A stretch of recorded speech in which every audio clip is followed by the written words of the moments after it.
का महीना का वर्णन मिलता है। इस माह में दीपदान, स्नान, विष्णु पूजा और तुलसी पूजा के साथ ही पौराणिक कथा सुनने का भी बहुत खास दिन होता है। तो आइए हम पढ़ते हैं कि हम जानते हैं कि कार्तिक मास की कथा क्या है।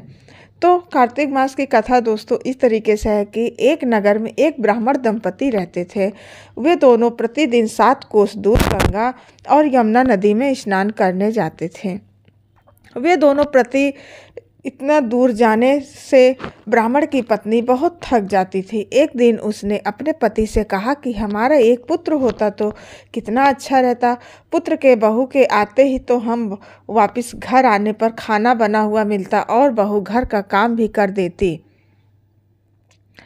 अपनी पत्नी की बात सुनकर ब्राह्मण ने कहा कि तूने बात तो सही कहा है, चल मैं तेरे लिए बहू ला ही देता हूँ। ब्राह्मण ने कहा कि एक पोटली में आटा डालकर कुछ मोहरें रख दे। ब्राह्मण के कहे अनुसार उसने पोटली बांध कर दे दी। पोटली लेकर ब्राह्मण चला गया।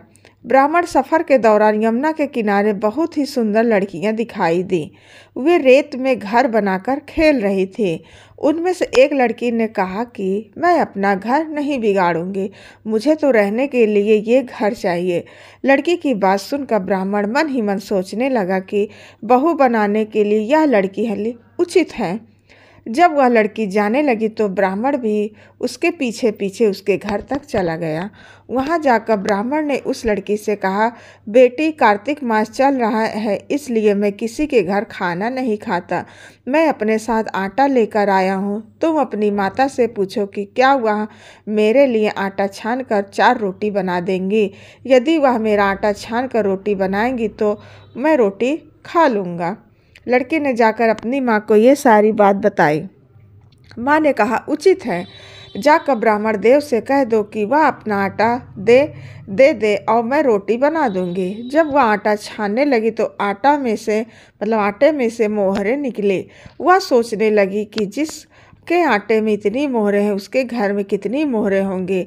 जब ब्राह्मण खाना खाने बैठा तो लड़की की माँ ने उस ब्राह्मण से पूछा, क्या आपका कोई लड़का है और क्या आप उस लड़के की सगाई करने जा रहे हो। यह सुनकर ब्राह्मण ने कहा कि मेरा लड़का तो काशी में पढ़ने गया हुआ है, लेकिन यदि तुम कहो तो खाट कटोरे से विवाह करके तेरी बेटी को अपने साथ ले जाऊं।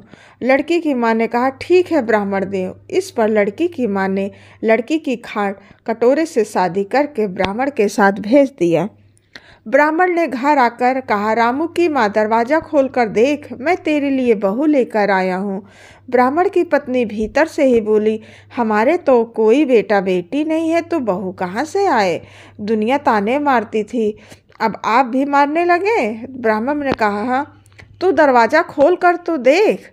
जब ब्राह्मणी ने दरवाज़ा खोला तो सामने बहू को खड़ी देखा।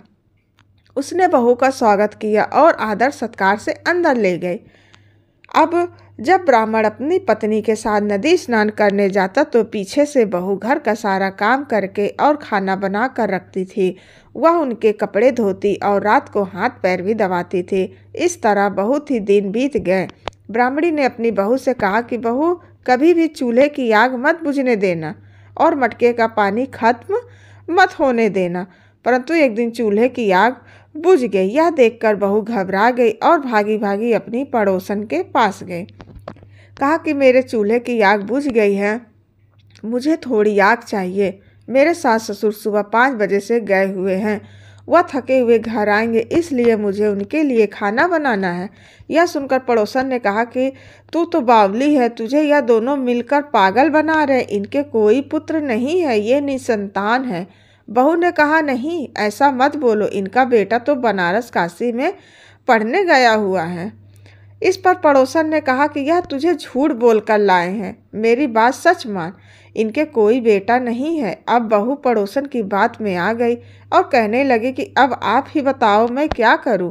पड़ोसन ने कहा कि करना क्या है, जब तुम्हारे सास ससुर आए तो जली हुई रोटियां बना कर देना और बिना नमक की दाल बना कर दे देना। खीर की कड़छी दाल में और दाल की कड़छी खीर में डाल देना। पड़ोसन ने उसे अच्छे से सिखा पढ़ा दिया। फिर जब उसने सास ससुर घर आए तो उसने ना तो उनका आदर सत्कार किया, ना ही उनके कपड़े धोए। जब उसने सास ससुर को खाना दिया तो सास बोली, बहू आज यह रोटियां जली हुई क्यों है और दाल भी अलूनी है। तब बहू ने पलट कर कहा कि एक दिन ऐसा खाना खा लोगे तो कुछ बिगड़ नहीं जाएगा तुम्हारा। सास ससुर को खरी खोटी सुनाकर वह फिर से पड़ोसन के पास गई और बोली कि आज आगे क्या करना है। तो पड़ोसन ने कहा कि अब तुम सातों कोठों की चाबी मांग लेना। अगले दिन जब भी स्नान करने के लिए जाने लगे तो बहू अड़ गई कि मुझे तो 7 कोठों की चाबी चाहिए। तब ससुर ने कहा कि इसे चाबी दे दो। तब सास ने बहू को चाबी दे दी। सास ससुर के जाने के बाद जब बहू ने दरवाजे खोले तो देखा कि किसी में अन्न भरा है, किसी में धन भरा और किसी कोठे में बर्तन पड़े हैं। जब उसने सबसे ऊपर का 7वां कोठा खोला तो देखा कि शिव जी, पार्वती माता, गणेश जी, लक्ष्मी माता जी, पीपल पथवारी, कार्तिक के ठाकुर, राई दामोदर, तुलसी जी का बिड़वा, गंगा यमुना और 33 कोटि देवी देवता विराजमान है। वहीं पर एक लड़का चंदन की चौकी पर बैठा माला जप रहा है। यह सब देखकर उसने लड़के से पूछा कि तुम कौन हो। तब लड़का बोला कि मैं तो तेरा पति हूँ। अभी दरवाज़ा बंद कर दे, जब मेरे माता पिता आएंगे तब दरवाज़ा खोलना। यह सब देखकर बहू बहुत खुश हुई और 16 श्रृंगार करके सुंदर वस्त्र पहनकर अपने सास ससुर का इंतजार करने लगी। उसने अपने सास ससुर के लिए अच्छे अच्छे पकवान बनाए। जब उसके सास ससुर घर आए तो उसने उनका आदर सत्कार किया और प्रेम पूर्वक खाना खिलाया और हाथ पैर दबाने लगे। पैर दबाते दबाते बहू ने कहा कि माँ, आप इतनी दूर गंगा यमुना स्नान करने के लिए जाती हो तो आप थक जाती हो, इसलिए आप घर पर ही स्नान क्यों नहीं करती हो। यह सुनकर सास कहने लगी कि बेटी, गंगा यमुना घर पर तो नहीं बहती हैं। तब उसने कहा कि हाँ माँ जी, बहती हैं, चलो मैं आपको दिखाती हूँ। जब बहू ने 7वां कोठा खोलकर दिखाया तो उसमें शिव जी, पार्वती जी, गणेश जी, लक्ष्मी जी, पीपल पथवारी, कार्तिक के ठाकुर, राई दामोदर, तुलसी जी का बिड़वा, गंगा यमुना बह रही हैं और 33 कोटि देवी देवता विराजमान है। वहीं चौकी पर बैठा एक लड़का माला जप रहा है। माँ ने उसे देखकर कहा कि बेटा तू कौन है। लड़का बोला, माँ मैं तो तेरा बेटा हूँ। तब ब्राह्मणी ने पूछा कि तू कहाँ से आया है। लड़के ने जवाब दिया कि मुझे कार्तिक देव ने भेजा है। माँ ने कहा, बेटा यह संसार कैसे मानेगा कि तू मेरा बेटा है। माँ ने कुछ विद्वान पंडितों से मदद मांगी। पंडितों ने कहा इस पर बहू बेटा खड़े हो जाए और उस पर माँ खड़ी हो जाए। माँ ने चमड़े की अंगियाँ पहनी हो और छाती में से दूध की धार निकलकर बेटे की दाढ़ी मूछ भीगे और पवन पानी से गठजोड़ा बांधे, तब मानेंगे कि यह इस माँ का ही बेटा है। उसने ऐसा ही किया। चमड़े की अंगियाँ फट गई और छाती में से दूध की धार निकलकर बेटे की दाढ़ी मूछ भीग गई। पवन पानी से बहू बेटे का गठजोड़ बंध गया। यह सब देखकर ब्राह्मण और उसकी पत्नी की खुशी का ठिकाना न रहा। तो यह थी कार्तिक मास की कथा। कार्तिक के ठाकुर जैसे ब्राह्मण और ब्राह्मणी को बहू बेटा दिया, वैसे सबको देना।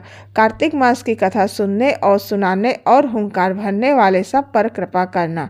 तो चलिए दोस्तों, मैं आपसे फिर से मिलती हूँ अगली कार्तिक मास की कथा के साथ। तब तक के लिए दोस्तों, राधे राधे।